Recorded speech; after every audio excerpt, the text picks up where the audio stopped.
Salut à tous et bienvenue dans cette vidéo. Aujourd'hui nous allons parler des nouvelles technologies qu'il va y avoir dans les disques durs dans un futur proche pour augmenter la densité des disques durs, pour, on dit pour 2019, doubler la capacité possible pour le même format, hein, c'est-à-dire en gros qu'un disque dur maintenant fait à peu près 10 téraoctets ou 12 téraoctets pour un format 3,5 pouces grand maximum, et bien on pourra atteindre 20 à 24 téraoctets dans un futur très proche et ensuite augmenter encore plus.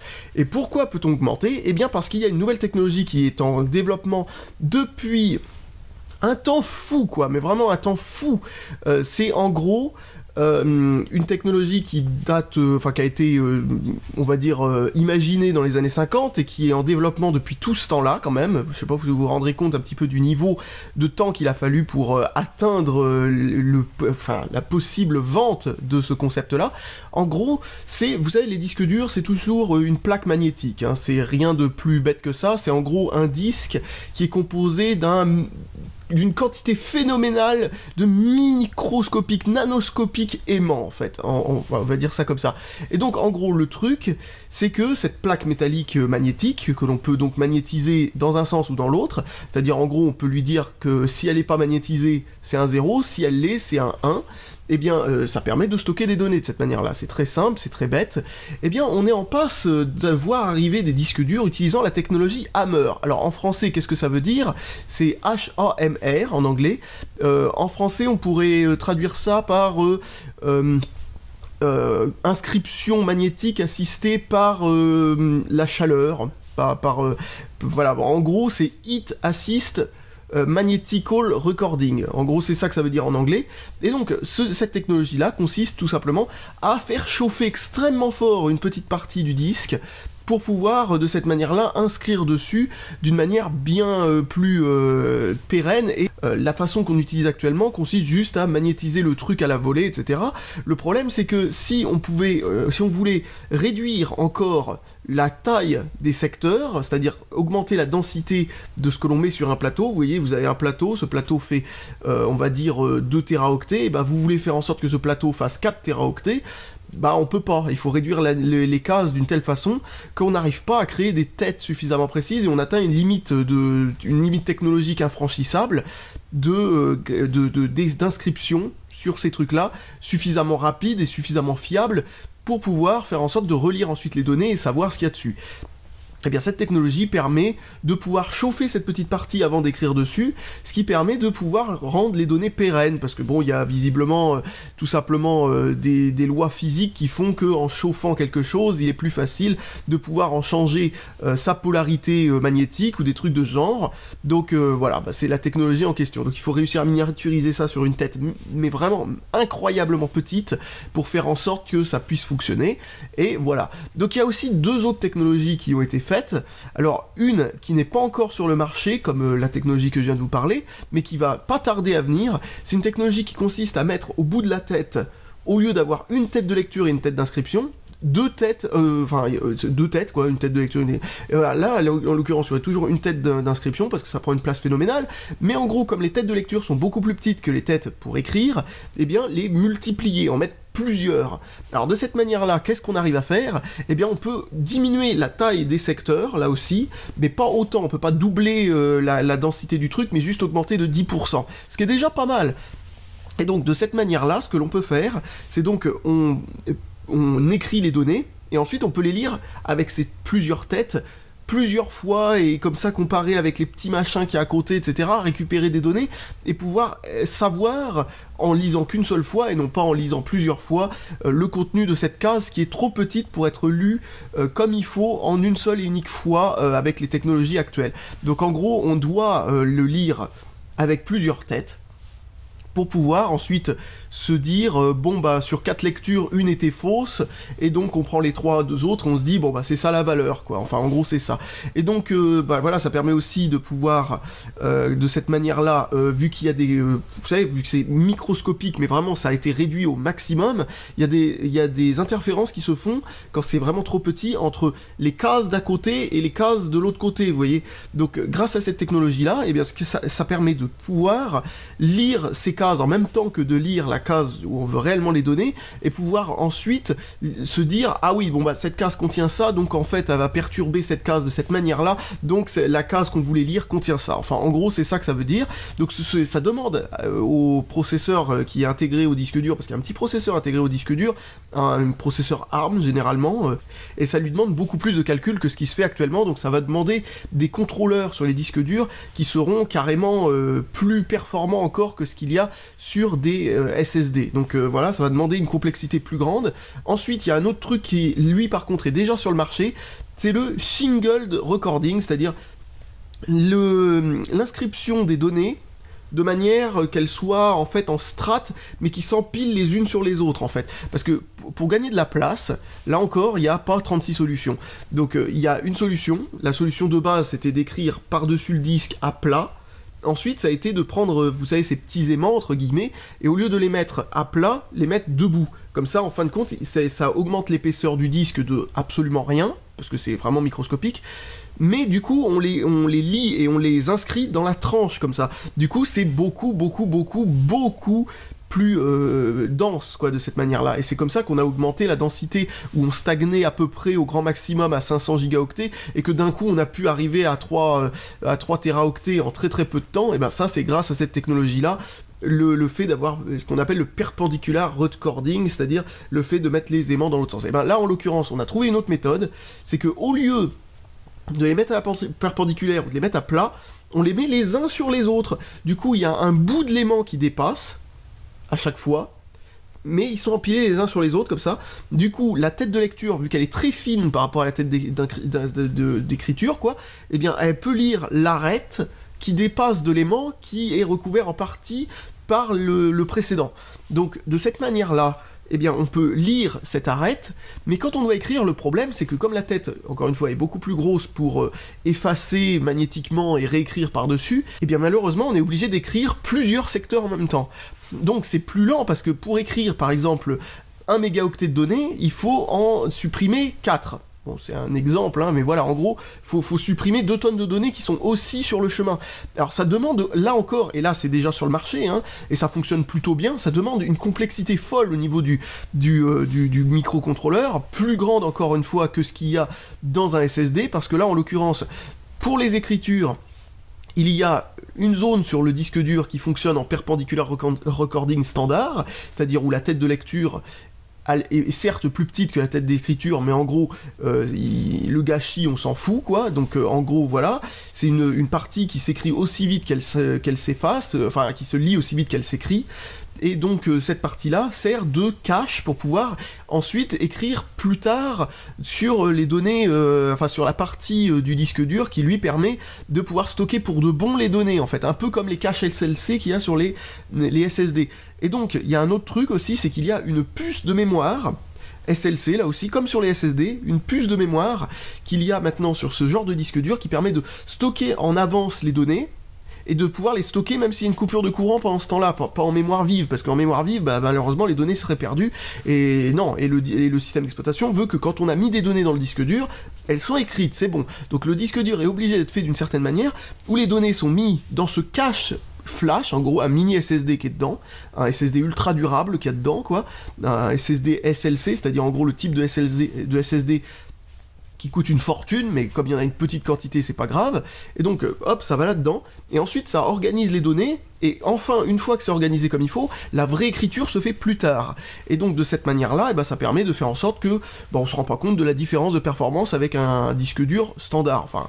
Non, on s'en rend compte quand même, mais pour un disque dur externe, par exemple 2,5 pouces qui utilise cette technologie-là, on voit pas la différence, surtout que généralement on utilise un disque dur externe pour inscrire des grosses données ou des trucs comme ça, et bon, pour tout ce qui est séquentiel, etc., ça va, quoi, voilà, c'est pas dramatiquement lent, quoi. Mais bon, voilà, donc cette technologie-là permet, là aussi, d'augmenter d'environ 10 à 15% la densité. Donc, si on combine cette technologie-là, plus la technologie que je vous ai dit juste avant, qui augmente de 10%, on augmente de 25% la capacité, ce qui est quand même assez significatif. Et ensuite, on rajoute par-dessus, alors certainement que le tiling, là, vous savez, les trucs les uns par-dessus les autres, d'une telle manière que voilà, bon, Ça, il y a de grandes chances que ça disparaisse dès qu'il y a, en tout cas pendant une certaine période de temps, pendant qu'il y a le boost énorme qu'il va y avoir de capacité quand on sera passé à la gravure par chaleur, quoi, on va appeler ça comme ça. La gravure laser, quoi, entre guillemets, qui fait chauffer une petite zone au moment de l'écriture. Eh bien, en gros, quand on combine toutes ces technologies-là, on peut avoir franchement des disques durs qui vont faire... on dit que jusqu'à 2030, d'ici 2030, on obtiendra 100 téraoctets pour un disque dur. C'est absolument énorme, mais c'est pas non plus si éloigné que ça de ce que l'on peut avoir avec un SSD qui ferait la même taille, etc., etc. Mais c'est beaucoup moins cher à fabriquer. Toutes ces technologies vont faire augmenter la capacité des disques durs de manière assez impressionnante. Et bon, pour l'instant, c'est-à-dire en fin 2018-2019, ça va être uniquement sur les disques durs pour entreprise, hein.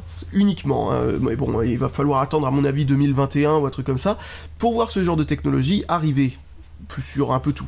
Alors une autre technologie qui est apparue il y a maintenant un petit moment, hein, mais vraiment un bon moment quand même, c'est le fait de faire des disques durs avec de l'hélium dedans à la place de l'air, et qui soit vraiment mais complètement hermétique, parce que voilà, le truc c'est que c'est de l'hélium, il faut pas que ça se barre, hein.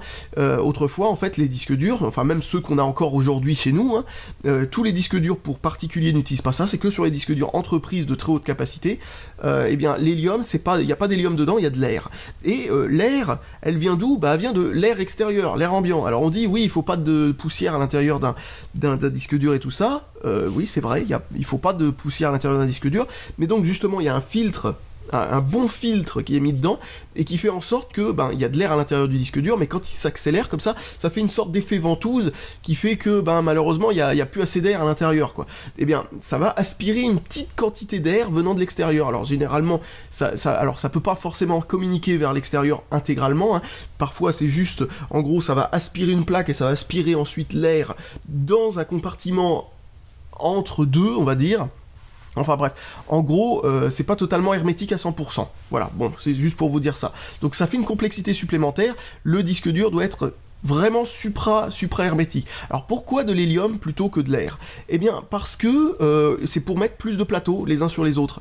Le maximum de plateaux qu'on peut avoir avec de l'air, c'est entre 3 et 4, quoi. Avec de l'hélium, on peut monter jusqu'à 6. Donc voilà. Alors pourquoi ? Parce que ça fait trop de frottement, ça fait trop de perturbations, etc. L'hélium étant un gaz très léger par rapport à l'air, eh bien ça a moins de friction avec toutes les parties, etc. Donc ça fait moins de turbulences, etc. Donc ça permet de faire en sorte de pouvoir faire en sorte que ça puisse tourner sans gêner le mécanisme, quoi. Parce que c'est une petite tête qui se déplace sur un disque. Donc voilà l'idée en tête, hein, qu'il y avait, c'est tout, c'est vraiment bête. Ensuite, pour augmenter les performances, vous savez qu'on peut faire tourner un disque dur très vite. 5200 tours, 7200 tours par minute, c'est le truc courant qu'on trouve dans n'importe quel disque dur. 5400, c'est ce qu'on trouve aussi dans les disques durs ordinateurs portables généralement, ou les disques durs spécialisés dans le stockage, et non pas dans les performances, entre guillemets. Eh bien, ce genre de truc, malheureusement, ça atteint son maximum, quoi. On peut pas faire mieux que ça, quoi. 7200, c'est déjà largement assez. On fait des disques 10 000 tours ou 15 000 tours pour les entreprises, mais ce genre de truc, malheureusement, ne s'est jamais retrouvé, ou presque jamais retrouvé, à part les Raptor, sur le marché grand public, parce que c'est pas très fiable. Enfin, ça l'est quand même, hein, mais c'est pas très fiable si vous bougez votre ordinateur dans tous les sens, et les particuliers ont tendance à faire n'importe quoi avec les disques durs, et aussi, en parlant de ça, ça fait plus de bruit, ça fait plus de chaleur, c'est vraiment... Non, c'est pas forcément génial, quoi. Ça fait aussi plus de vibrations. C'est vraiment le genre de disque dur qu'on ne trouve presque pas. Et donc, il y a une autre solution qui existe depuis supra longtemps, c'est de pas mettre une tête de lecture d'un côté, mais une de chaque côté du plateau. Alors, cette technologie-là est une technologie vraiment intéressante, mais qui a été mise dans un placard depuis supra longtemps, depuis les années 80. Et c'est une technologie qui consiste juste à avoir deux têtes. Alors encore une fois, étant donné qu'on veut optimiser ça au maximum du maximum, il va y avoir des optimisations firmware absolument énormes, et là encore une fois ça va demander un processeur intégré au disque dur qui va être plus performant, et une complexité au niveau du logiciel qui va être impressionnante là aussi. Donc les ingénieurs de chez Seagate et de chez Western et compagnie, c'est Seagate en l'occurrence qui veut remettre ça sur le marché, ont tendance à faire du bon boulot sur le firmware, mais il va falloir qu'ils fassent du extrêmement bon boulot sur le firmware, parce que sinon ça va être des SSD qui vont se briquer tout bêtement. Des disques durs à plateau, je veux dire, qui vont se briquer à cause de problèmes, etc. Bon là en l'occurrence c'est juste de la lecture, c'est pas de l'écriture, même si c'est de l'écriture aussi, tiens maintenant que j'y pense, mais enfin il faut pas qu'il y ait des petits bugs bizarres qui vont rendre le truc complètement caduque, quoi. Mais donc ça fait 2 têtes en même temps, ce qui permet de diviser par je ne sais combien les latences, pour pouvoir optimiser sur les 2 têtes par rapport au placement sur les plateaux, où se situent les données, pour savoir laquelle tête est la plus proche, et donc laquelle va récupérer ça, quel trajet entre les 2 têtes va être le plus optimal pour pouvoir, voilà. Donc bref, ça va être un truc de fou. Ça peut permettre du coup de doubler les performances en lecture, et de diminuer les latences fortement aussi, et de manière à ne pas avoir à augmenter la vitesse des plateaux, ou de diminuer la taille des plateaux, parce qu'il y a une autre façon aussi de diminuer les latences, c'est de diminuer la taille des plateaux. Toutes ces technologies mises bout à bout, certaines déjà présentes sur le marché, certaines vraiment en passe d'y arriver dans très très peu de temps, montre bien que le monde des disques durs à plateau n'est pas complètement mort non plus, hein. Ils se sont pas décidés à se dire que les SSD c'était l'avenir et que les disques durs n'avaient qu'à plus que mourir, parce que en réalité, jusque là, on n'a pas encore trouvé mieux en termes de densité par rapport au coût, de fabrication. On n'a pas encore trouvé de technologie qui marche mieux qu'un disque dur à plateau. De plus, un disque dur à plateau, pour du stockage à long terme, a quand même une meilleure durée de vie. Un SSD a certainement une meilleure durée de vie, théorique, même en pratique d'ailleurs, quand il s'agit de mettre des données de faible importance, mais pour pouvoir temporairement, genre à 2 mois d'intervalle, on les écrit, puis ensuite on les transfère sur autre chose, ou des trucs de genre, un SSD a très certainement une bien meilleure durée de vie qu'un disque dur pour ce genre de truc. Mais pour du stockage à long terme, on n'a rien trouvé de mieux que le support magnétique, parce que le support magnétique, normalement, il n'est pas censé pouvoir se démagnétiser tout seul, ou en tout cas d'une telle manière que c'est relativement facile à corriger par le système à l'intérieur du disque dur, qui permet de comparer les données par rapport à un truc un peu comme dans les SSD d'ailleurs, pour supprimer les corruptions, etc. Enfin bon, ça marche de la même façon. Eh bien, là en l'occurrence, sur un SSD, le problème c'est que c'est pas une démagnétisation qui se fait comme ça, un peu au hasard et de manière très lente, c'est comme des petites batteries en fait qu'il y a dedans, c'est comme si chaque partie qui contient de la mémoire à l'intérieur d'un SSD, c'est une petite pile électrique, et quand elle est déchargée, bah il n'y a plus rien, quoi, les données sont évaporées.